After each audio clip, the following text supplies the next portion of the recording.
Punjabi radio USA ਸੁਣ ਰਹੇ ਸਾਰੇ ਹੀ ਮਾਣਯੋਗ ਅਤੇ ਸਤਿਕਾਰਤ ਸਰੋਤਿਆਂ ਨੂੰ ਪਿਆਰ ਸਤਿਕਾਰ ਸਹਿ ਨਿੱਘੀ ਜਿਹੀ ਸਤਿ ਸ੍ਰੀ ਅਕਾਲ ਸਭ ਨੂੰ ਜੀਆਂ ਨੂੰ ਆਖਦੇ ਹਾਂ। ਸੋ ਤੇ ਪ੍ਰੋਗਰਾਮ ਦੇ ਵਿੱਚ ਆਪ ਸਭ ਦਾ ਨਿੱਘਾ ਸਵਾਗਤ ਹੈ। ਪ੍ਰੋਗਰਾਮ ਲੈ ਕੇ ਹਾਜ਼ਰ ਹੋ ਚੁੱਕੇ ਹਾਂ ਜੀ ਆਪਾਂ ਇਸ ਮੌਕੇ ਅਪਡੇਟ ਅਮਰੀਕਾ ਦਾ ਸ਼ਾਮ ਦਾ ਬੁਲੇਟਿਨ। ਮੇਰੇ ਨਾਲ ਜੁੜ ਚੁੱਕੇ ਨੇ ਸੈਨ ਹੋਜ਼ੇ ਸਟੂਡੀਓਜ਼ ਤੋਂ ਹਰਜੋਤ ਸਿੰਘ ਖਾਲਸਾ। ਜੀ ਆਇਆਂ ਨੂੰ ਸਵਾਗਤ ਹੈ। ਸਤਿ ਸ੍ਰੀ ਅਕਾਲ।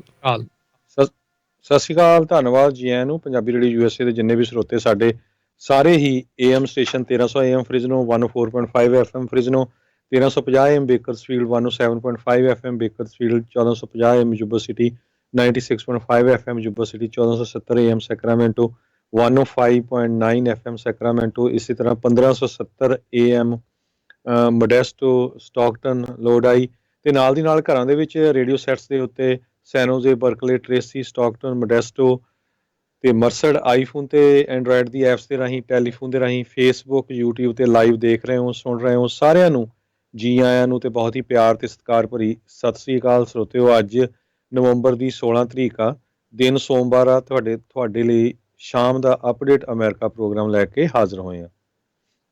ਪ੍ਰੋਗਰਾਮ ਸ਼ੁਰੂ ਕਰਨ ਤੋਂ ਪਹਿਲਾਂ ਸਾਡੇ ਅੱਜ ਦੇ ਸਪਾਂਸਰਜ਼ ਉਹਨਾਂ ਦਾ ਧੰਨਵਾਦ। ਖਾਲਸਾ ਇੰਸ਼ੋਰੈਂਸ ਏਜੰਸੀ ਵਾਲੇ ਜਿਨ੍ਹਾਂ ਦੇ ਕੋਲੋਂ ਤੁਸੀਂ ਹਰ ਇੱਕ ਤਰੀਕੇ ਦੀ ਇੰਸ਼ੋਰੈਂਸ ਕਰਵਾ ਸਕਦੇ ਹੋ। ਇੰਸ਼ੋਰੈਂਸ ਬਾਰੇ ਪਤਾ ਕਰਨ ਲਈ ਕਾਲ ਕਰ ਸਕਦੇ ਹੋ। ਇਹਨਾਂ ਦੇ ਆਫਿਸ 408 272 2500 ਦੇ ਉੱਤੇ 4082722500। ਇਸ ਮੌਕੇ covered California health insurance Obama care ਦੀਆਂ ਨਵੀਆਂ ਐਪਲੀਕੇਸ਼ਨਜ਼ ਅਤੇ ਰੀਨਿਊਅਲਸ ਦਾ ਸਮਾਂ ਚੱਲ ਰਿਹਾ ਆ।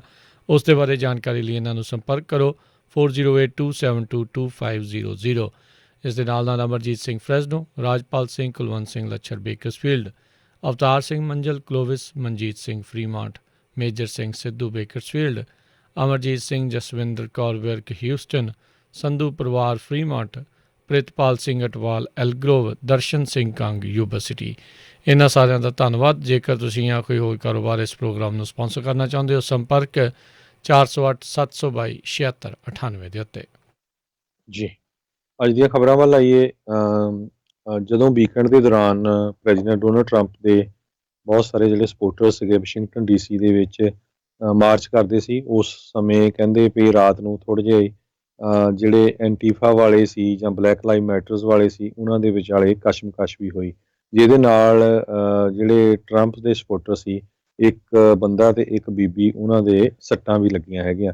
ਸੋ ਉਹਨੂੰ ਦੇਖਦੇ ਹੋਏ ਅੱਜ ਪ੍ਰੈਜ਼ੀਡੈਂਟ ਇਲੈਕਟ ਜੋ ਬਾਈਡਨ ਨੇ ਕਿਹਾ ਆ ਵੀ ਕਿਸੇ ਤਰ੍ਹਾਂ ਦਾ ਵੀ ਜਿਹੜਾ ਐਕਟ ਆਫ ਵਾਇਲੈਂਸ ਆ ਉਹ ਰੋਂਗ ਹੈਗਾ ਆ। ਸੋ ਜਿਹੜਾ ਜੇ ਕਹਿੰਦੇ ਵੀ ਪ੍ਰੈਜ਼ੀਡੈਂਟ ਟਰੰਪ ਦੇ ਸਪੋਰਟਰਸ ਦੇ ਉੱਤੇ ਅਟੈਕ ਹੋਇਆ, ਇਹ ਮਾੜੀ ਗੱਲ ਆ। ਇਹ ਕਿਸੇ ਵੀ ਪਾਰਟੀ ਵੱਲੋਂ ਇੱਦਾਂ ਦਾ ਨਹੀਂ ਹੋਣਾ ਚਾਹੀਦਾ। ਚੱਕ ਸ਼ੂਮਰ ਜਿਹੜੇ ਆ ਉਹ ਹਾਊਸ ਮਿਨੋਰਿਟੀ ਲੀਡਰ, ਉਹਨਾਂ ਨੇ ਵੀ ਇਹ ਕਿਹਾ ਵੀ ਇੱਦਾਂ ਦੀ ਗੱਲਬਾਤ ਨਹੀਂ ਹੋਣੀ ਚਾਹੀਦੀ ਤੇ ਮੈਂ ਸਾਰੇ ਤਰ੍ਹਾਂ ਦੀ ਜਿਹੜੀ ਵਾਇਲੈਂਸ ਆ ਉਸ ਨੂੰ ਡਿਨਾਊਂਸ ਕਰਦਾ ਹੈਗਾ। ਨੈਂਸੀ ਪਲੋਸੀ ਦਾ ਹਜੇ ਤੱਕ ਜਿਹੜਾ ਕੋਈ ਬਿਆਨ ਇਹਦੇ ਸੰਬੰਧ ਦੇ ਵਿੱਚ ਨਹੀਂ ਆਇਆ। ਜੀ ਅਗਲੀ ਗੱਲ ਕਰਦੇ ਜਾਈਏ। ਬੀਤੇ ਵੀਕਐਂਡ ਦੇ ਉੱਤੇ ਇਮੀਗ੍ਰੇਸ਼ਨ ਦਾ ਇੱਕ ਵੱਡਾ ਜਿਹੜਾ ਜੱਜ ਨੇ ਫੈਸਲਾ ਜਿਹੜਾ ਉਹ ਸੁਣਾਇਆ ਸੀ। ਇੱਕ ਜਿਹੜੇ ਫੈਡਰਲ ਜੱਜ ਨਿਊਯਾਰਕ ਦੇ ਵਿੱਚ ਸੀ, ਉਹਨਾਂ ਨੇ ਕਿਹਾ ਸੀਗਾ ਵੀ ਜਿਹੜੇ ਹੋਮਲੈਂਡ ਸਿਕਿਉਰਿਟੀ ਦੇ ਸੈਕਟਰੀ ਚੈਡ ਵੋਲਫ ਆ, ਉਹਨਾਂ ਨੂੰ ਜਿਸ ਤਰੀਕੇ ਦੇ ਨਾਲ ਅਹੁਦੇ ਦੇ ਉੱਤੇ ਲਾਇਆ ਗਿਆ ਆ, ਉਹ ਕਿਤੇ ਨਾ ਕਿਤੇ ਉਸ ਦੇ ਵਿੱਚ ਰੋਂਗ ਆ, ਉਹਦੇ ਵਿੱਚ ਕਮੀਆਂ ਆ। ਸੋ ਉਹਦੇ ਚੱਲਦਿਆਂ ਜਿਹੜੇ ਵੀ ਫੈਸਲੇ ਇੱਕ ਹਿਸਾਬ ਦੇ ਨਾਲ ਉਹਨਾਂ ਨੇ ਲਏ ਆ, ਖਾਸ ਕਰਕੇ ਡਾਕਾ ਵਾਲਿਆਂ ਨੂੰ ਲੈ ਕੇ, ਅਨਡਾਕੂਮੈਂਟਡ ਇਮੀਗਰੈਂਟਸ ਦੇ ਉੱਤੇ ਜਿਹੜੇ ਵਰਕ ਪਰਮਿਟਸ ਦੀ ਲਿਮਿਟ ਕਰਨ ਨੂੰ ਲੈ ਕੇ, ਉਹਦੇ ਵਿੱਚ ਉਹਨਾਂ ਦੀ ਅਥਾਰਟੀ ਉਹ ਨਹੀਂ ਬਣਦੀ। ਸੋ ਉਹਦੇ ਨਾਲ ਕਾਫੀ ਵੱਡਾ ਜਿਹੜਾ ਇਮੀਗ੍ਰੇਸ਼ਨ ਨੂੰ ਲੈ ਕੇ ਟਰੰਪ ਐਡਮਿਨਿਸਟ੍ਰੇਸ਼ਨ ਨੂੰ ਜ਼ਰੂਰ ਇਹ ਝਟਕਾ ਜਿਹੜਾ ਉਹ ਲੱਗਿਆ ਆ। ਉਹਨਾਂ ਨੇ ਕਿਹਾ ਵੀ ਇਹ ਲੱਗਦਾ ਨਹੀਂ ਆ ਵੀ ਕਾਨੂੰਨੀ ਤੌਰ ਦੇ ਉੱਤੇ ਡਿਪਾਰਟਮੈਂਟ ਦੀ ਇਸ ਪੋਜੀਸ਼ਨ ਦੇ ਉੱਤੇ ਇਹਨਾਂ ਨੂੰ ਜਿਹੜਾ ਉਹ ਲਾਇਆ ਜਾ ਸਕਦਾ ਸੀਗਾ। US ਡਿਸਟ੍ਰਿਕਟ ਜੱਜ ਨਿਕੋਲਸ ਜੀ ਗਰਾਫਿਸ, ਉਹਨਾਂ ਨੇ ਜਿਹੜੇ ਆ ਇਹ ਜਿਹੜਾ ਫੈਸਲਾ ਉਹ ਸੁਣਾਇਆ ਆ। ਇਹ ਉਹੀ ਜੱਜ ਸੀਗੇ ਜਿਨ੍ਹਾਂ ਨੇ ਪਹਿਲਾਂ ਰਾਸ਼ਟਰਪਤੀ ਟਰੰਪ ਦੇ ਦੁਆਰਾ ਜਿਹੜਾ ਵਰਕ ਪਰਮਿਟਸ ਨੂੰ ਫੇਜ਼ ਆਊਟ ਕਰਨ ਦੇ ਮਸਲੇ ਨੂੰ ਲੈ ਕੇ ਜਿਹੜਾ ਡਾਕਾ ਦੇ ਨਾਲ ਸੰਬੰਧਿਤ ਸੀਗਾ, ਉਸ ਦੇ ਉੱਤੇ ਵੀ ਇਹਨਾਂ ਨੇ ਬਲੌਕ ਲਗਾਇਆ ਸੀਗਾ। ਇਹ ਸ਼ਨੀਚਰਵਾਰ ਨੂੰ ਹੀ ਜਿਹੜੀ ਆ ਉਹ ਰੂਲਿੰਗ ਆ ਉਹ ਆਈ ਸੀਗੀ। ਸੋ ਇਸ ਦਾ ਅਸਰ ਕਾਫੀ ਜ਼ਿਆਦਾ ਜਿਹੜਾ ਫਰਕ ਜਿਹੜਾ ਇਮੀਗ੍ਰੇਸ਼ਨ ਦੀ ਪੋਲਿਸੀਜ਼ ਨੂੰ ਲੈ ਕੇ ਜਿਹੜੀਆਂ ਰਾਈਟ ਨਾਓ ਚੈਡ ਵੋਲਫ ਨੇ ਬਣਾਈਆਂ ਹੋਣਗੀਆਂ, ਉਹ ਜਿਹੜੀਆਂ ਉਸ ਦੇ ਉੱਤੇ ਅਸਰ ਪਊਗਾ। ਇਹ ਇਸ ਕਰਕੇ ਉਹਨਾਂ ਨੇ ਗੈਰ ਕਾਨੂੰਨੀ ਜਾਂ ਅਨਲਾਫੁਲ ਇਸ ਕਰਕੇ ਕਿਹਾ ਕਿਉਂਕਿ ਇਹਨਾਂ ਦੇ ਜਿਹੜੇ ਜਾਣ ਲੱਗਿਆ ਉੱਚ ਅਧਿਕਾਰੀ ਸੀ ਉਹਨਾਂ ਨੇ ਇੰਟਰਨਲ ਤੌਰ ਦੇ ਉੱਤੇ ਆਪਣੇ ਲੈਵਲ ਦੇ ਉੱਤੇ ਇਹਨਾਂ ਨੂੰ ਜਿਹੜਾ ਉਹ ਲਗਾ ਦਿੱਤਾ ਸੀਗਾ। ਸੋ ਇਹ ਹੁਣ ਜਿਹੜਾ ਮਸਲਾ ਆ ਉਹ ਬਣਿਆ ਪਿਆ ਸੀਗਾ ਡਿਪਾਰਟਮੈਂਟ ਆਫ ਹੋਮਲੈਂਡ ਸਿਕਿਉਰਿਟੀ ਦੇ ਵਿੱਚ। ਹੁਣ ਦੇਖਦੇ ਹਾਂ ਵੀ ਉਮੀਦ ਇਹੀ ਹੈ ਵੀ ਜਿਹੜੇ ਟਰੰਪ ਐਡਮਿਨਿਸਟ੍ਰੇਸ਼ਨ ਆ ਉਹ ਇਸ ਤੋਂ ਉਚਲੀ ਅਦਾਲਤ ਦੇ ਵਿੱਚ ਜਾਣਗੇ ਅਤੇ ਇਹਨਾਂ ਦੀ ਜਿਹੜੀ ਅਹੁਦੇ ਦੇ ਉੱਤੇ ਰਹਿਣਾ ਆ ਉਸ ਨੂੰ ਬਹਾਲ ਕਰਾਉਣ ਦੀ ਜਿਹੜੀ ਕੋਸ਼ਿਸ਼ ਆ ਉਹ ਜ਼ਰੂਰ ਕੀਤੀ ਜਾਵੇਗੀ। ਜੀ ਅਗਲੀ ਖਬਰ ਵੱਲ ਚੱਲੀਏ। ਜਿਹੜੀ ਜਾਰਜੀਆ ਦੇ ਸੈਕਟਰੀ ਆਫ ਸਟੇਟ ਹੈਗੇ ਆ ਉਹ ਕਹਿੰਦੇ ਵੀ ਮੇਰੇ ਤੇ ਹੋਰ ਜਿਹੜੇ ਰਿਪਬਲਿਕਨ ਲੀਡਰਸ ਆ ਉਹ ਪ੍ਰੈਸ਼ਰ ਪਾ ਰਿਹਾ ਵੀ ਕੁਝ ਵੋਟਾਂ ਨੂੰ ਜਿਹੜੀਆਂ ਆ ਐਕਸਕਲੂਡ ਕੀਤਾ ਜਾਵੇ, ਵੀ ਕਿਸ ਤਰ੍ਹਾਂ ਉਹ ਜਿਹੜੀਆਂ ਵੋਟਾਂ ਆ ਉਹਨਾਂ ਨੂੰ ਐਕਸਕਲੂਡ ਕਰ ਸਕਦੇ ਹੈਗੇ ਆ। ਉਹਦੇ ਵਿੱਚ ਉਹਨਾਂ ਨੇ ਸੈਨੇਟਰ ਲਿੰਡਸੀ ਗ੍ਰਾਮ ਦਾ ਵੀ ਨਾਮ ਲਿਆ ਹੈਗਾ। ਦੂਸਰੇ ਪਾਸੇ ਸਰੋਤਿਆਂ ਨੂੰ ਦੱਸਦੇ ਜਾਈਏ ਵੀ 5 ਮਿਲੀਅਨ ਦੇ ਕਰੀਬ ਜਿਹੜੀਆਂ ਵੋਟਾਂ ਆ ਸਟੇਟ ਆਫ ਜਾਰਜੀਆ ਦੇ ਵਿੱਚ ਪਈਆਂ ਤੇ ਜਿਹੜਾ ਫਰਕ ਹੈਗਾ ਪ੍ਰੈਜ਼ੀਡੈਂਟ ਡੋਨਲਡ ਟਰੰਪ ਤੇ ਜੋ ਬਾਈਡਨ ਦੇ ਵਿੱਚ 14,000 ਵੋਟਾਂ ਦਾ ਹੈਗਾ। ਅੱਜ ਡੋਗਲਸ ਏ ਕਾਲਨ ਨੇ ਵੀ ਦੱਸਿਆ ਵੀ ਜਿਹੜੇ ਜਾਰਜੀਆ ਸਟੇਟ ਆ ਉੱਥੇ ਇੱਕ ਫਲੋਇਡ ਕਾਉਂਟੀ ਜਿਹੜੀ ਹੈਗੀ ਆ 2600 ਵੋਟਾਂ ਜਿਹੜੀਆਂ ਉੱਥੇ ਲੱਭੀਆਂ ਜਿਹੜੀਆਂ ਕਾਊਂਟ ਨਹੀਂ ਹੋਈਆਂ ਸੀ। ਪਰ ਕਹਿੰਦੇ ਈਵਨ ਦੋ ਇਹ 2600 ਵੋਟਸ ਦੇ ਕਰੀਬ ਹੈਗੀਆਂ ਪਰ ਕਿਉਂਕਿ ਡਿਫਰੈਂਸ ਕਾਫੀ ਜ਼ਿਆਦਾ ਹੈਗਾ ਦੋਨਾਂ ਕੈਂਡੀਡੇਟਸ ਦੇ ਵਿੱਚ ਤੇ ਇਹ 2600 ਵੋਟਾਂ ਦੇ ਗਿਣਤੀ ਦੇ ਨਾਲ ਜ਼ਿਆਦਾ ਫਰਕ ਨਹੀਂ ਪਊਗਾ। ਜੀ ਪਰ ਇਹ ਬਹੁਤ ਚਿੰਤਾ ਵਾਲੀ ਗੱਲ ਆ ਵੀ ਜਿਹੜੇ ਉਹਨਾਂ ਦੇ ਸੈਕਟਰੀ ਆਫ ਸਟੇਟ ਆ ਜਿਹੜਾ ਉਹਨਾਂ ਨੇ ਕਿਹਾ ਵੀ ਲਿੰਡਸੀ ਗ੍ਰਾਹਮ ਵਰਗੇ ਜਿਹੜੇ ਸੈਨੇਟਰ ਆ ਉਹਨਾਂ ਦੇ ਉੱਤੇ ਦਬਾਅ ਜਿਹੜਾ ਉਹ ਪਾ ਰਹੇ ਆ ਵੀ ਕਿਸੇ ਨਾ ਕਿਸੇ ਤਰੀਕੇ ਦੇ ਨਾਲ ਜਿਹੜੀਆਂ ਬੈਲਟਸ ਆ ਜਿਹੜੇ ਲੀਗਲੀ ਕਾਸਟ ਬੈਲਟਸ ਆ ਉਹਨਾਂ ਨੂੰ ਵੀ ਐਕਸਕਲੂਡ ਜਿਹੜਾ ਆ ਉਹ ਕੀਤਾ ਜਾਵੇ। ਸੋ ਜਾਰਜੀਆ ਦੇ ਸੈਕਟਰੀ ਆਫ ਸਟੇਟ ਬ੍ਰੈਡ ਰੈਫਨਸਬਰਗਰ ਜਿਹੜੇ ਆ ਬਰਗਰ ਆ ਉਹਨਾਂ ਨੇ ਇਹ ਜਿਹੜਾ ਅੱਜ ਦੱਸਿਆ। ਇਹਨਾਂ ਨੇ ਇੱਕ ਇੰਟਰਵਿਊ ਦੇ ਵਿੱਚ ਇਸ ਦੇ ਬਾਰੇ ਦੱਸਿਆ ਸੀਗਾ। ਆਲਰੇਡੀ ਜਾਰਜੀਆ ਨੇ ਇਹ ਐਲਾਨ ਕੀਤਾ ਹੋਇਆ ਆ ਵੀ ਉੱਥੇ ਹੱਥਾਂ ਦੇ ਨਾਲ ਗਿਣਤੀ ਜਿਹੜੀ ਉਹ ਹੋਊਗੀ। ਸੋ ਬੇਸਿਕਲੀ ਮੈਨੂਅਲ ਆਡਿਟ ਜਿਹੜਾ ਆ ਉਹ ਹੋਊਗਾ ਅਤੇ ਜਿਸ ਦਾ ਤੁਸੀਂ ਜ਼ਿਕਰ ਕੀਤਾ ਵੀ ਫਲਾਉਡ ਕਾਊਂਟੀ ਆ ਉਸ ਦੇ ਵਿੱਚ 2600 ਨਵੀਆਂ ਵੋਟਾਂ ਜਿਹੜੀਆਂ ਅਨਕਾਊਂਟਡ ਜਿਹੜੀਆਂ ਆ ਉਹ ਲੱਭੀਆਂ ਹੈਗੀਆਂ। ਸੋ ਦੇਖਦੇ ਹਾਂ ਆਉਣ ਵਾਲੇ ਸਮੇਂ ਦੇ ਵਿੱਚ ਜਿਹੜਾ ਉਹ ਕੀ ਬਣਦਾ ਆ। ਇਹ ਵੀ ਦੱਸਦੇ ਜਾਈਏ ਜਦ ਰਾਸ਼ਟਰਪਤੀ ਟਰੰਪ ਜਿੱਤੇ ਸੀ ਜਿਹੜੀਆਂ ਬੈਟਲ ਗਰਾਊਂਡ ਸਟੇਟ ਉਸ ਟਾਈਮ ਦੇ ਉੱਤੇ ਸੀਗੀਆਂ ਉਹਦੇ ਵਿੱਚ ਵੀ ਬਹੁਤ ਸਾਰੇ ਸੂਬਿਆਂ ਦੇ ਵਿੱਚ ਇਹ ਕਿਤੇ 15,000 ਵੋਟ ਕਿਤੇ 20,000 ਵੋਟ ਦੇ ਨਾਲ ਉਦੋਂ ਜਿੱਤੇ ਸੀਗੇ। ਪਰ ਉਸ ਟਾਈਮ ਦੇ ਉੱਤੇ ਜਿਹੜੀ ਹੈਲਰੀ ਕਲਿੰਟਨ ਆ ਉਹ ਕੰਸੀਡ ਕਰ ਗਈ ਸੀ ਇਲੈਕਸ਼ਨ। ਉਹਨਾਂ ਨੇ ਇੱਦਾਂ ਦਾ ਜਿਹੜਾ ਰੌਲਾ ਆ ਉਹ ਨਹੀਂ ਸੀ ਪਾਇਆ ਜਿਸ ਤਰੀਕੇ ਦਾ ਇਸ ਟਾਈਮ ਰਾਸ਼ਟਰਪਤੀ ਟਰੰਪ ਨੇ ਜਿਹੜਾ ਉਹ ਪਾਇਆ ਹੋਇਆ ਆ। ਅਗਲੀ ਖਬਰ ਵੱਲ ਚੱਲੀਏ ਜਿਹੜੀ ਕਿ ਆਪਣੀ ਗੋਲਡਨ ਸਟੇਟ ਕੈਲੀਫੋਰਨੀਆ ਤੋਂ ਆ ਰਹੀ ਆ। 94% ਕੈਲੀਫੋਰਨੀਆ ਦੀ ਜਿਹੜੀ ਪੋਪੂਲੇਸ਼ਨ ਆ ਉਹਨਾਂ ਨੂੰ ਹੁਣ ਹੋਰ ਜ਼ਿਆਦਾ ਜਿਹੜੀਆਂ ਸਖਤ ਟਾਇਰ ਹੈਗਾ ਕੋਵਿਡ-19 ਦਾ ਉਹਦੇ ਵਿੱਚ ਪਾ ਦਿੱਤਾ ਗਿਆ ਆ। 58 ਦੇ ਵਿੱਚੋਂ 41 ਜਿਹੜੀਆਂ ਕਾਉਂਟੀਜ਼ ਆ ਉਹ ਪਰਪਲ ਟਾਇਰ ਦੇ ਵਿੱਚ ਚਲੀ ਗਈਆਂ ਹੈਗੀਆਂ ਤੇ ਸਟੇਟ ਇਹ ਵੀ ਸੋਚ ਰਹੀ ਆ ਵੀ ਅਸੀਂ ਕਰਫਿਊ ਲਾ ਸਕਦੇ ਹੈਗੇ ਆ। ਇਹ ਅੱਜ ਗੈਵਨ ਨਿਊਸਮ ਨੇ ਅਨਾਊਂਸ ਕੀਤਾ ਹੈਗਾ। ਸੋ ਇਸ ਪਰਪਲ ਟਾਇਰ ਦਾ ਮਤਲਬ ਇਹ ਆ ਵੀ ਇਹਨਾਂ ਜਗ੍ਹਾ ਦੇ ਉੱਤੇ ਇਹਨਾਂ ਕਾਉਂਟੀਆਂ ਦੇ ਵਿੱਚ ਕੋਈ ਵੀ ਜਿਹੜਾ ਧਾਰਮਿਕ ਸਥਾਨ ਆ ਉੱਥੇ ਤੁਸੀਂ ਇਨਡੋਰ ਆਪਰੇਸ਼ਨ ਨਹੀਂ ਕਰ ਸਕਦੇ। ਕਿਸੇ ਤਰ੍ਹਾਂ ਦੀ ਵੀ museum, houses of worship, gym ਜਾਂ ਰੈਸਟੋਰੈਂਟ ਦੇ ਵਿੱਚ ਇਨਸਾਈਡ ਜਿਹੜੀ ਆ ਈਟਿੰਗ ਉਹ ਨਹੀਂ ਅਲਾਉਡ ਹੋਊਗੀ। ਪਹਿਲਾਂ ਕੁਛ ਕਾਉਂਟੀਜ਼ ਦੇ ਵਿੱਚ ਅਲਾਉ ਕਰ ਦਿੱਤਾ ਸੀ ਵੀ ਇਨਸਾਈਡ ਵੀ ਤੁਸੀਂ ਬੈਠ ਕੇ ਖਾ ਸਕਦੇ ਆ ਪਰ ਅੱਜ ਜਿਹੜੀ ਉਹਨਾਂ ਨੇ ਅਨਾਊਂਸ ਕੀਤੀ ਹੈਗੀ ਆ ਇਹ ਬਹੁਤ ਵੱਡੀ 94% ਦੇ ਕਰੀਬ ਜਿਹੜੀ ਪੋਪੂਲੇਸ਼ਨ ਹੈਗੀ ਕੈਲੀਫੋਰਨੀਆ ਦੀ ਉਹ ਇਹਦੇ ਅੰਡਰ ਹੈਗੀ ਆ। ਜੀ ਆਲਰੇਡੀ ਸੈਂਟਾ ਕਲਾਰਾ ਜਿਹੜੀ ਕਾਊਂਟੀ ਆ ਫਰੈਜ਼ਨੋ ਕਾਊਂਟੀ ਆ ਇਹ ਦੋਨੋਂ ਹੀ ਪਰਪਲ ਟੀਅਰ ਦੇ ਵਿੱਚ ਇਹਨਾਂ ਨੂੰ ਇਨਕਲੂਡ ਕਰ ਦਿੱਤਾ ਗਿਆ ਆ। ਜਦੋਂ ਰੈੱਡ ਟੀਅਰ ਦੇ ਵਿੱਚ ਹੁੰਦੇ ਆ ਉਦੋਂ 25% ਕਪੈਸਿਟੀ ਦੇ ਉੱਤੇ ਇਨਡੋਰ ਸਾਰਾ ਕੁਛ ਜਿਹੜਾ ਉਹ ਚੱਲਣ ਦਿੱਤਾ ਜਾਂਦਾ ਆ। ਪਰ ਇੱਥੇ ਕੇਸਾਂ ਦੇ ਵਧਣ ਦੇ ਕਰਕੇ ਇਹ ਜਿਹੜੀ ਇਸ ਟਾਈਮ ਅਹਤਿਆਤੀ ਤੌਰ ਦੇ ਉੱਤੇ ਇਹਨਾਂ ਨੇ ਇਹ ਫੈਸਲੇ ਲਏ ਆ। ਇਸ ਤੋਂ ਪਹਿਲਾਂ ਮਿਸ਼ੀਗਨ ਅਤੇ ਵਾਸ਼ਿੰਗਟਨ ਸਟੇਟ ਆ ਉਹਨਾਂ ਨੇ ਵੀ ਥੋੜ੍ਹੇ ਹੋਰ ਸਖਤ ਜਿਹੜੇ ਲੋਕਡਾਊਨਸ ਆ ਉਸ ਦਾ ਅਨਾਊਂਸ ਆ ਉਹ ਕੀਤੇ ਸੀਗੇ। ਸੋ ਇਸ ਟਾਈਮ ਜਿਹੜੀ 7 ਦਿਨਾਂ ਦੀ ਐਵਰੇਜ ਦੇ ਵਿੱਚ ਕਾਫੀ ਜਿਹੜਾ ਆ ਅਚਾਨਕ ਤੇਜ਼ੀ ਦੇ ਨਾਲ ਵਾਧਾ ਹੋਇਆ ਆ। ਪਿਛਲੇ ਕਈ ਦਿਨਾਂ ਤੋਂ 1.5 ਲੱਖ ਤੋਂ ਵੱਧ ਜਿਹੜੇ ਕਰੋਨਾ ਵਾਇਰਸ ਦੇ ਪੋਜ਼ੀਟਿਵ ਕੇਸ ਜਿਹੜੇ ਆ ਉਹ ਰਿਪੋਰਟ ਕੀਤੇ ਜਾ ਰਹੇ ਨੇ।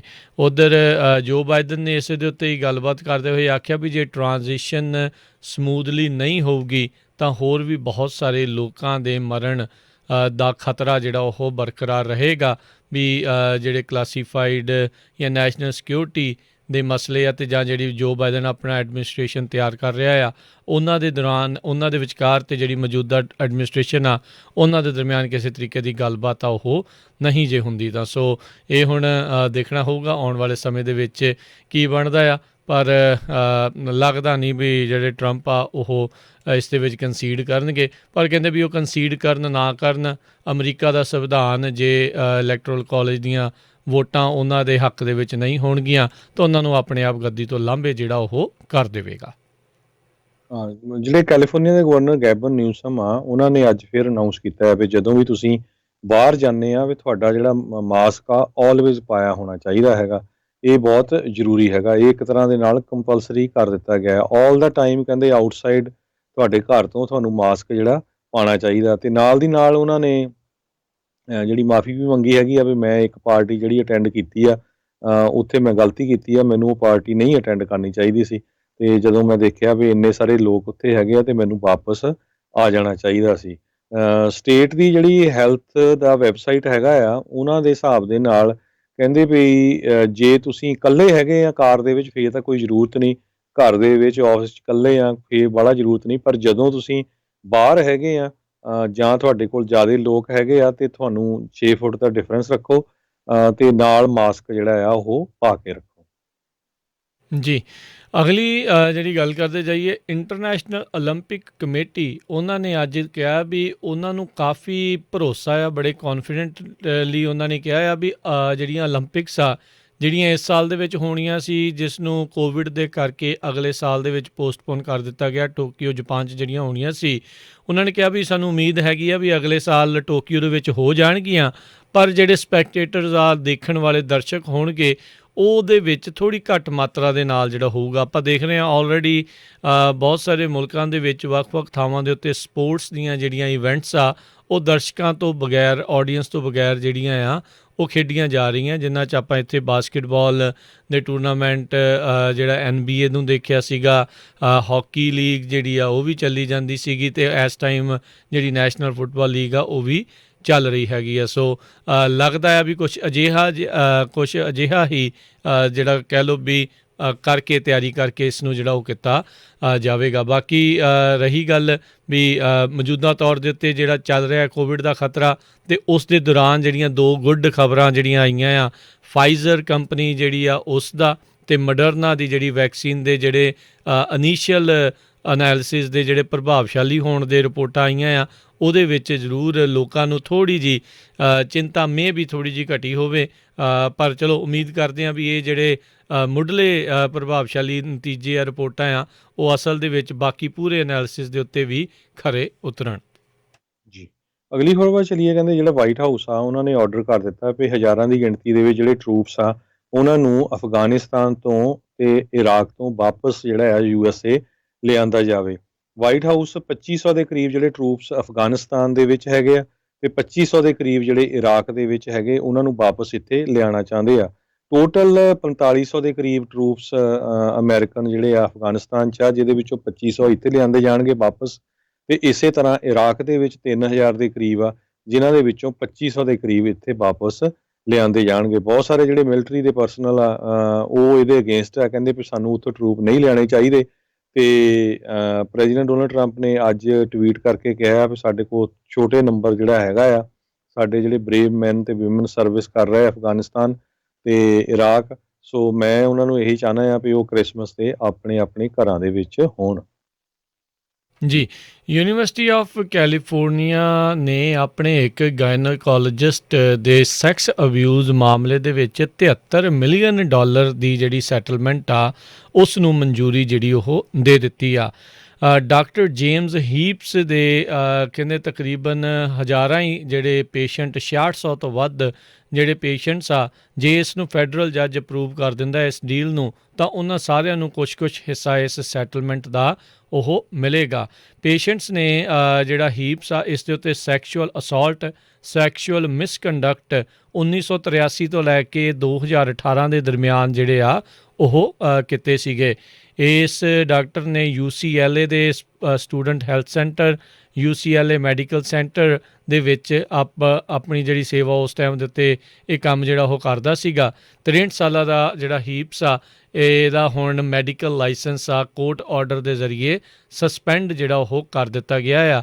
ਇਸ ਨੇ ਖੁਦ ਆਪਣੇ ਉੱਤੇ ਲਾਏ ਹੋਏ ਦੋਸ਼ਾਂ ਨੂੰ ਨਹੀਂ ਜਿਹੜਾ ਕਬੂਲਿਆ ਨਹੀਂ ਆ, ਪਰ ਜਿਹੜਾ ਜੀ ਯੂਨੀਵਰਸਿਟੀ ਆਫ ਕੈਲੀਫੋਰਨੀਆ ਆ, ਉਹਨਾਂ ਨੇ $73 ਮਿਲੀਅਨ ਦੀ ਸੈਟਲਮੈਂਟ ਨੂੰ ਮਨਜ਼ੂਰੀ ਜਿਹੜੀ ਉਹ ਦਿੱਤੀ ਹੈਗੀ ਆ। ਸੋ ਇਸ ਤੋਂ ਪਹਿਲਾਂ ਵੀ ਹਰਜੋਤ ਸਿੰਘ ਜੀ ਫੈਡਰਲ ਜੱਜ ਨੇ $215 ਮਿਲੀਅਨ ਦੀ ਇੱਕ ਸੈਟਲਮੈਂਟ 18,000 ਜਿਹੜੀਆਂ ਔਰਤਾਂ ਦੇ ਦੁਆਰਾ ਜਿਹੜੇ ਆ ਇੱਕ ਸੀਗੇ, ਉਹਨਾਂ ਦੇ ਇੱਕ ਸਾਬਕਾ ਗਾਇਨੋਕੋਲੋਜਿਸਟ ਡਾਕਟਰ ਜਾਰਜ ਟਿੰਡਲ, ਉਸ ਦੇ ਖਿਲਾਫ ਵੀ ਜਿਹੜੀ ਉਹ ਦਿੱਤੀ ਸੀਗੀ। ਉਹ ਯੂਨੀਵਰਸਿਟੀ ਆਫ ਸਦਰਨ ਕੈਲੀਫੋਰਨੀਆ ਦੇ ਵਿੱਚ ਇੱਕ ਜਿਹੜੀ ਪ੍ਰਾਈਵੇਟ ਯੂਨੀਵਰਸਿਟੀ ਆ, ਉਸ ਦੇ ਵਿੱਚ ਉਹ ਕੰਮ ਕਰਦਾ ਸੀਗਾ। ਸੋ ਲੱਗਦਾ ਵੀ ਇਹ ਹੁਣ ਪੱਕਾ ਹੀ ਜਿਹੜਾ ਆਪਣੀ ਪ੍ਰੈਕਟਿਸ ਤੋਂ ਹੱਥ ਹੁਣ ਧੋ ਬੈਠੂਗਾ। ਅਗਲੀ ਖਬਰ ਵਿੱਚ ਚੱਲੀਏ। ਕਹਿੰਦੇ ਵੀ ਫੋਰਡ ਦਾ ਇੱਕ F-350 ਪਿਕਅਪ ਟਰੱਕ ਜਿਹੜਾ ਆ ਉਹ 2,75,000 ਦੇ ਵਿੱਚ ਵਿਕਿਆ ਹੈਗਾ। ਸੋ ਉਹਦੇ 'ਚ ਹੈਰਾਨੀ ਵਾਲੀ ਇਹ ਗੱਲ ਆ ਵੀ ਜਿਹੜੀ ਉਹਦੀ ਟੇਲਗੇਟ ਆ ਪਿੱਛੇ, ਉਹਦੇ ਵਿੱਚ 65 ਇੰਚ ਦਾ ਜਿਹੜਾ TV ਲੱਗਾ ਹੋਇਆ ਆ ਇੱਕ ਬੈੱਡ ਦੇ ਨਾਲ। ਸੋ ਆਪਾਂ ਦੇਖਿਆ ਹੀ ਆ ਵੀ ਹੁਣ ਕਰੋਨਾ ਨੂੰ ਲੈ ਕੇ ਲਗਭਗ ਜਿਹੜੇ ਥੀਏਟਰਸ ਆ ਉਹ ਤਾਂ ਹੁਣ ਬੰਦੇ ਹੀ ਹੈਗੇ ਆ। ਕਿਤੇ ਕਿਤੇ ਜੇ ਕੋਈ ਖੁੱਲ੍ਹਦਾ ਵੀ ਆ ਤਾਂ ਉਹਦੇ 'ਚ ਬਹੁਤ ਜ਼ਿਆਦਾ ਬੈਠਣ ਦੇ ਵਿੱਚ ਡਿਸਟੈਂਸ ਰੱਖਿਆ ਜਾਂਦਾ। ਸੋ ਇਹਨੂੰ ਦੇਖਦੇ ਹੋਏ ਹੁਣ ਆਊਟਡੋਰ ਪਾਰਟੀਆਂ ਜਾਂ ਆਊਟਡੋਰ ਲੋਕਾਂ ਦਾ ਇਕੱਠ ਹੋਣਾ ਉਹ ਕਾਫੀ ਵੱਧ ਗਿਆ ਆ। ਉਹਨੂੰ ਦੇਖਦੇ ਹੋਏ ਕਹਿੰਦੇ ਵੀ ਇਹ ਟਰੱਕ ਜਿਹੜਾ 2 ਸਾਲ ਪਹਿਲਾਂ ਕਿਸੇ ਵੱਲੋਂ ਇੱਕ ਸਪੈਸ਼ਲ ਕਸਟਮ ਬਣਾਇਆ ਗਿਆ ਸੀ, ਇੱਕ ਸ਼ਾਪ ਜਿਹਦਾ ਨਾਂ ਟਰੱਕ ਹੀਰੋ ਫॉर ਸੀਮਾ ਕਰਕੇ ਸ਼ੋਅ ਦੇ ਅੰਡਰ। ਸੋ ਫੋਰਡ 350 ਜਿਹੜਾ ਇਹ ਆ 2,75,000 ਦੇ ਵਿੱਚ ਵਿਕਿਆ, ਜਿਹਦੇ ਕੋਲ 65 ਇੰਚ ਦਾ TV ਆ, ਤੇ ਪਾਰਕ ਕਰਕੇ ਤੁਸੀਂ ਪਾਰਕ ਦੇ ਵਿੱਚ ਤੇ ਫਿਰ ਬਾਹਰ ਜਿਹੜੇ ਆ ਲੋਕ ਉਹ ਮੂਵੀ ਜਾਂ ਕੁਛ ਵੀ ਦੇਖ ਸਕਦੇ ਹੈਗੇ, ਗੇਮਸ ਜੀ।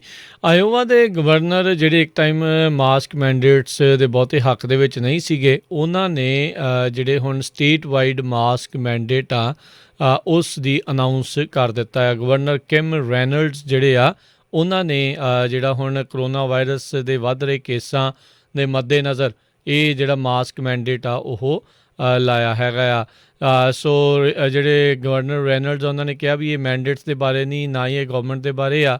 ਇਹ ਜਿਹੜਾ ਅਸੀਂ ਕਹਿਣਾ ਚਾਹੁੰਦੇ ਹਾਂ ਵੀ ਜਿਹੜੇ ਆਇਓਵਾ ਦੇ ਵਿੱਚ ਰਹਿਣ ਵਾਲੇ ਆ ਉਹ ਸੁਰੱਖਿਅਤ ਇੱਕ ਹਿਸਾਬ ਦੇ ਨਾਲ ਰਹਿਣ, ਇਹ ਮਾਸਕ ਵਗੈਰਾ ਜਿਹੜਾ ਉਹ ਪਾ ਕੇ ਰੱਖੋ ਤਾਂ ਜੋ ਜਿਹੜਾ ਇਸ ਦੇ ਵਿੱਚ ਬਚਾਅ ਹੋਵੇ। ਬਹੁਤ ਸਾਰੇ ਲੋਕ ਅਜੇ ਵੀ ਇਸ ਨੂੰ ਕਈ ਵਾਰੀ ਹਲਕੇ ਦੇ ਵਿੱਚ ਜਿਹੜੇ ਉਹ ਲੈ ਲੈਂਦੇ ਨੇ। ਨੋ ਡਾਊਟ ਤੁਹਾਨੂੰ ਆਦਤ ਨਹੀਂ ਆ, ਸਾਰਿਆਂ ਨੂੰ ਆਦਤ ਨਹੀਂ ਹੁੰਦੀ ਇਹ ਚੀਜ਼ਾਂ ਦੀ, ਪਰ ਹੁਣ ਪਿਛਲੇ ਕਈ ਮਹੀਨਿਆਂ ਤੋਂ ਆਪਾਂ ਦੇਖਦੇ ਆ ਰਹੇ ਹਾਂ ਵੀ ਇੱਦਾਂ ਕਰਨ ਦੇ ਨਾਲ ਲੋਕਾਂ ਦਾ, ਬਜ਼ੁਰਗਾਂ ਦਾ, ਖਾਸ ਕਰਕੇ ਜਿਹਨਾਂ ਨੂੰ ਪਹਿਲੋਂ ਅੰਡਰਲਾਈਨਿੰਗ ਹੈਲਥ ਕੰਡੀਸ਼ਨਸ ਹੈਗੀਆਂ, ਉਹਨਾਂ ਦਾ ਬਚਾਅ ਜਿਹੜਾ ਉਹ ਹੁੰਦਾ ਆ। ਸੋ ਆਪਾਂ ਨੂੰ ਜ਼ਰੂਰ ਬਾਕੀਆਂ ਦੇ ਲਈ, ਆਪਣੇ ਲਈ ਜਿਹੜਾ ਆ ਇਸ ਚੀਜ਼ ਨੂੰ, ਮਾਸਕ ਵਗੈਰਾ ਨੂੰ ਪਹਿਨ ਕੇ ਬਾਹਰ ਜਿਹੜਾ ਉਹ ਆਉਣਾ ਜਾਣਾ ਚਾਹੀਦਾ ਆ। ਬਿਲਕੁਲ। ਸੋ ਕਰੋਨਾ ਦੇ ਸੰਬੰਧ ਦੇ ਵਿੱਚ ਇੰਨੀਆਂ ਖਤਰਨਾਕ ਜਿਹੜੀਆਂ ਖਬਰਾਂ ਆ ਰਹੀਆਂ। ਅੱਜ ਇੱਕ ਟੈਕਸਸ ਦੀ ਨਰਸ ਜਿਹੜੀ ਆ ਸਟੇਟ ਆਫ ਟੈਕਸਸ ਦੇ ਵਿੱਚ, ਉਸ ਨੇ ਦੱਸਿਆ ਵੀ ਕਿਸ ਤਰ੍ਹਾਂ ਟੈਕਸਸ ਦੇ ਇੱਕ ਹਸਪਤਾਲ ਦੇ ਵਿੱਚ ਇੱਕ ਰੂਮ ਦਾ ਨਾਮ ਉਹਨਾਂ ਨੇ ਦਾ ਪਿੱਟ ਕਰਕੇ ਰੱਖਿਆ ਆ।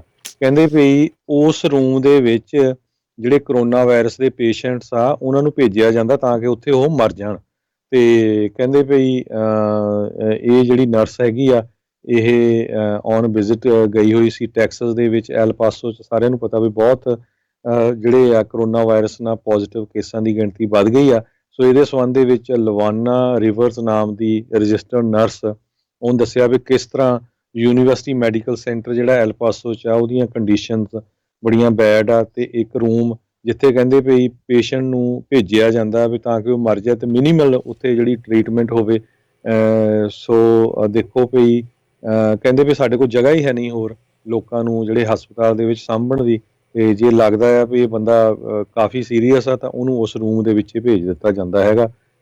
ਇਹ ਉਸਨੇ ਆਪਣੀ ਲਗਭਗ ਇੱਕ 50 ਮਿੰਟ ਦੀ ਫੇਸਬੁੱਕ ਲਾਈਵ ਵੀਡੀਓ ਜਿਹੜੀ ਜਾਰੀ ਕੀਤੀ ਆ, ਜਿਹਦੇ ਵਿੱਚ ਬੜੇ ਹੈਰਾਨੀਜਨਕ ਜਿਹੜੇ ਆ ਤੱਥ ਉਸਨੇ ਪੇਸ਼ ਕੀਤੇ ਹੈਗੇ ਆ।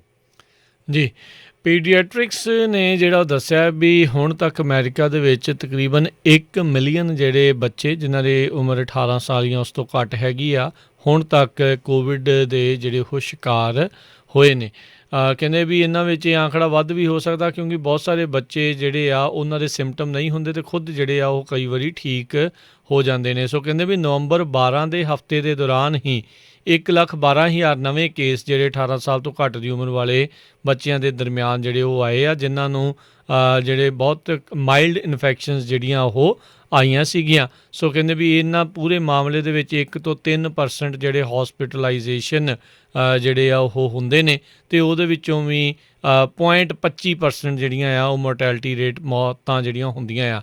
ਨੋ ਡਾਊਟ ਉਹ ਇੰਨਿਆਂ ਦੇ ਮੁਕਾਬਲੇ ਘੱਟ ਲੱਗਦੀਆਂ ਆ, ਪਰ ਜਿਨ੍ਹਾਂ ਦੇ ਬੱਚੇ ਹੁੰਦੇ ਆ, ਜਿਨ੍ਹਾਂ ਦੇ ਉਹ ਚਲੇ ਜਾਂਦੇ ਆ, ਉਹਨਾਂ ਦੇ ਲਈ ਉਹਨਾਂ ਦਾ ਇਹ ਦੁੱਖ ਜਿਹੜਾ ਆਪਾਂ ਸਮਝਣਾ ਆਪਣੇ ਲਈ ਉਹ ਨਾਮੁਮਕਿਨ ਹੈਗਾ ਆ। ਸੋ ਸਾਰਿਆਂ ਦੇ ਲਈ ਆਪਾਂ ਜਿੱਦਾਂ ਵਾਰ-ਵਾਰ ਕਹਿ ਰਹੇ ਹਾਂ ਵੀ ਜ਼ਰੂਰ ਜਿਹੜਾ ਭਾਈ ਧਿਆਨ ਜਿਹੜਾ ਉਹ ਰੱਖੋ। ਅਮਰੀਕਾ ਬਾਕੀ ਮੁਲਕਾਂ ਦੇ ਵਿੱਚ ਜਾ ਕੇ ਡੈਮੋਕਰੇਸੀ ਲਿਆ ਸਕਦਾ ਆ, ਉਹ ਸਾਰਾ ਕੁਛ ਕਰਦਾ ਆ, ਅਤੇ ਆਪਾਂ ਆਪਣੇ ਜਿਹੜੇ ਇਰਦ ਗਿਰਦ ਹੈਗੇ ਆਪਣੇ ਭਾਈ ਭੈਣ ਆ ਉਹਨਾਂ ਦੀ ਭਲਾਈ ਵਾਸਤੇ ਵੀ ਇੱਦਾਂ ਦੇ ਜਿਹੜੇ ਕਦਮ ਆ ਉਹ ਚੁੱਕ ਲਈਏ। ਸੋ ਕੁਛ ਕੁ ਮਹੀਨੇ ਮੇ ਵੀ ਹੋਰ ਆ, ਜਿੱਦਾਂ ਵੈਕਸੀਨ ਦੀ ਗੁੱਡ ਨਿਊਜ਼ ਆ ਰਹੀਆਂ ਆ ਵੀ ਹੋ ਸਕਦਾ ਵੀ ਵੈਕਸੀਨ ਜਿਹੜੀ ਆ ਉਹ ਜਲਦ ਲੋਕਾਂ ਤੱਕ ਪਹੁੰਚਣੀ ਸ਼ੁਰੂ ਹੋਊਗੀ, ਤਾਂ ਫਿਰ ਜਿਹੜੀ ਆਪਾਂ ਆਮ ਮਰਾ ਜਿਹੜਾ ਰੋਜ਼ਮਰਾ ਦੀ ਜ਼ਿੰਦਗੀ ਵਾਂਗੂ ਪੁਰਾਣੇ ਨੋਰਮਲ ਜਿਹੜੇ ਆ ਤੌਰ ਤਰੀਕੇ ਦੇ ਨਾਲ ਜਿਹੜਾ ਉਹ ਚੱਲ ਸਕਦੇ ਹੈਗੇ ਆ।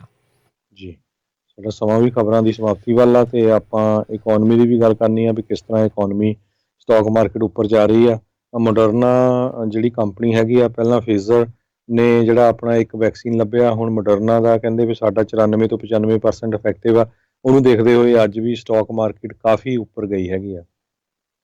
ਜੀ ਬਿਲਕੁਲ। ਸੋ ਉੱਦਾਂ ਰੀਅਲ ਇਕੋਨਮੀ ਅਤੇ ਸਟਾਕ ਮਾਰਕੀਟ ਦੋਨੋਂ ਵੱਖੋ ਵੱਖਰੀਆਂ ਚੀਜ਼ਾਂ ਹੈ, ਪਰ ਸਟਾਕ ਮਾਰਕੀਟ ਜਿਹੜੀ ਉਹ ਜ਼ਰੂਰ ਇਸ ਦੇ ਵਿੱਚ ਉੱਤੇ ਗਈ ਹੈਗੀ ਹੈ। ਡਾਓ ਜੋਨਸ 470 ਪੁਆਇੰਟ ਦਾ ਇਸ ਦੇ ਵਿੱਚ ਅੱਜ ਇਜ਼ਾਫਾ ਹੋਇਆ, 29,950 ਦੇ ਉੱਤੇ ਇਹ ਕਲੋਜ਼ ਹੋਈ। ਨੈਸਡੈਕ ਦੇ ਵਿੱਚ 95 ਪੁਆਇੰਟਾਂ ਦਾ ਵਾਧਾ ਹੋਇਆ, 11,924 ਦੇ ਉੱਤੇ ਇਹ ਕਲੋਜ਼ ਹੋਈ। S&P ਦੇ ਵਿੱਚ 42 ਪੁਆਇੰਟ ਵਧੇ, 3627 ਦੇ ਉੱਤੇ ਇਹ ਕਲੋਜ਼ ਹੋਈ ਅਤੇ ਸੋਨੇ ਦੀ ਕੀਮਤ $1,887 ਪ੍ਰਤੀ ਆਊਂਸ ਰਹੀ। ਜੀ, $1 ਦੀ ਕੀਮਤ $1.33 ਕੈਨੇਡੀਅਨ ਦੇ ਬਰਾਬਰ ਰਹੀ ਹੈ ਅਤੇ $1 ਦੀ ਕੀਮਤ ₹74.40 ਇੰਡੀਅਨ ਰੂਪੀ ਦੇ ਬਰਾਬਰ ਰਹੀ ਹੈ। ਜੀ, ਅਤੇ ਹੁਣ ਇਜਾਜ਼ਤ ਲੈਂਦੇ ਹਾਂ ਮੇਰੇ ਰਾਜਕਰਮੀਤ ਸਿੰਘ ਵੱਲੋਂ ਅਤੇ ਮੇਰੇ ਹਰਜੋਤ ਸਿੰਘ ਖਾਲਸਾ ਵੱਲੋਂ। ਤੁਹਾਨੂੰ ਸਾਰਿਆਂ ਨੂੰ ਪਿਆਰ ਸਤਿਕਾਰ ਸਹਿਤ ਸਤਿ ਸ਼੍ਰੀ ਅਕਾਲ। ਜਿਉਂਦੇ ਵਾਸਤੇ ਰਹੋ, ਹੱਸਦੇ ਖੇਲਦੇ ਰਹੋ, ਸੁਣਦੇ ਰਹੋ ਪੰਜਾਬੀ ਰੇਡੀਓ USA।